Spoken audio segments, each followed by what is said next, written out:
Welcome back. Hezbollah has been touting the prisoner exchange with Israel as confirmation that it has ultimately defeated Israel after the Second Lebanon War. But it's not the least of the group's perceived successes. The swap comes after a campaign that's seen the group rapidly increase its political influence in just 2 years. In 2006, the kidnapping of 2 Israeli soldiers by Hezbollah sparked a war with Israel that killed more than 1,000 people. The ensuing regeneration of the country earned the group respect within Lebanon. A UN security resolution curtailed Hezbollah's operation in the south, but that did not stop the group from causing an 18-month-long political crisis with protests based in Beirut. The political deadlock finished after talks in Doha this year, in which Hezbollah was heavily involved. The group hopes to win a significant number of seats in the upcoming elections. Only the issue of Israel's continuing occupation of the Shebaa Farms is cause for concern. If Israel gives back that land, Hezbollah could have little argument against those who've been calling for its disarmament. Well, we're joined again by our guests in Beirut, Ahmad Moussali, also in Beirut, Nicholas No, and in Jerusalem, Ephraim Inbar. Nicholas No, the point that our guest was making that perhaps what Hezbollah is doing is actually undermining the Lebanese government. What do you make of that? Well, to a certain degree, the fact that Hezbollah was able to accomplish this through the force of their own arms, not through negotiations via the state. Yes, it is undermining the authority, the power of the Lebanese state. On the issue of Shebaa Farms, which your guest raised directly, that also is an issue of the impotency of the Lebanese state, that this area remains, according to the Lebanese, under occupation by Israel. A question that is begged then from what your guest said is, if this is a mere pretext for Hezbollah, let's assume it is a pretext, why not remove it? Why doesn't the state of Israel simply remove this occupation, so-called occupation by Hezbollah and by many Lebanese and indeed by the Lebanese state? Why not remove it? What exactly is standing in the way? It seems, as your lead-in says, that this could be a critical sort of foundation for peacefully dealing with Hezbollah's arms over time. One is left really with a question mark. Ephraim Inbar, do you want to answer that question? Why doesn't Israel decide to deal with that issue once and for all, rather than keeping it there as you put it, maybe a pretext for actions by Hezbollah? The answer is very simple. I think that the Syrians are claiming this area as part of the Golan Heights, and if the Syrians will issue a clear statement that this area doesn't belong to Syria, I think that Israel will not stay one moment later in what the Hezbollah calls the Shebaa Farms. One point I wanted to put to you, I mean, on the issue, just about to go back to this negotiation or the prisoner exchange, at the time when the soldiers were captured, Olmert said Israel will not be blackmailed and will not negotiate the lives of our soldiers with terrorist organisations. I mean, in some ways, that's exactly what they've done now, just 2 years later. So is there a chance that they might decide that actually the Shebaa Farms should be dealt with in the same way, that kind of leave some time and then do it?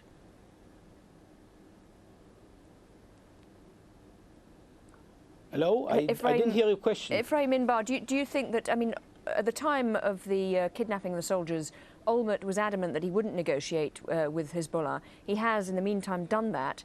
Do you think that that signals that he is prepared on some issues in the end to move, even if it takes time? For instance, on the Shebaa Farms?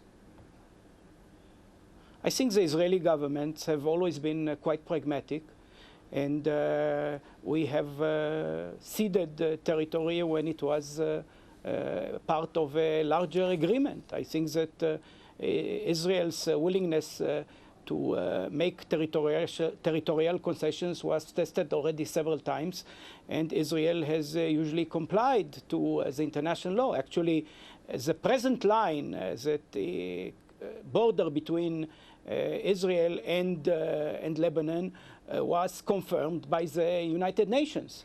Only after the United Nations gave its kosher certificate to the line, Hezbollah demanded additional part of the Shebaa Farms, and the Israeli answer is, as far as we know, this is part of the Syrian claim, and if you want this, go ask for it from Damascus. Okay, Ahmad Moussali, do you think that we're any closer now to a sort of a normalization of Hezbollah, of them turning into much more of a political animal and in the end getting rid of their arms?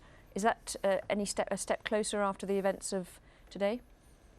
No, not at all, I think, but just allow me to say something. I mean, Israel is not making concessions. Actually, it is an occupying force. I think the professor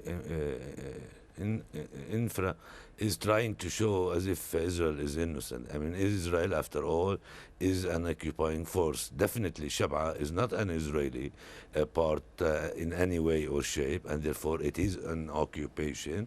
And therefore, I think the Israelis should come to a point where they are ready to give up occupied territories in Lebanon, in Syria, in Palestine, and so forth, and try to live peacefully in the area. Obviously, Israel so far does not want to live in peace with giving back the land and wants to depend on its military force.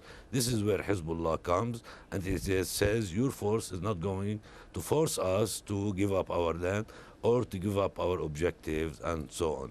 I mean, you may agree or disagree with Hezbollah internally, but externally, I think Hezbollah has played a very central role in the liberation of occupied Arab territories. I think that should be kept in mind. Israel is not innocent from innocent blood. They have committed a lot of massacres. They have committed a lot of killing in Lebanon and so on. If Qatar is a criminal from an Israeli perspective, a lot of the Israeli soldiers entered Lebanon and made a lot of killing. Qana twice, I mean, the massacres of people under UN authority and force, I think that should not be justified. So we are talking now about a showdown of force. And Hezbollah, up till now, has succeeded. And therefore, they come to your second point, your question, I don't think Hezbollah will give up anything. On the contrary, I think it is we are all in for a rough ride if Shebaa is not returned and if the movement on the peace track between Syria and Israel does not move forward. Okay, Nicholas, no, the suggestion there that Hezbollah won't give anything up, what do you make of that? I actually would respectfully disagree with Professor Masali.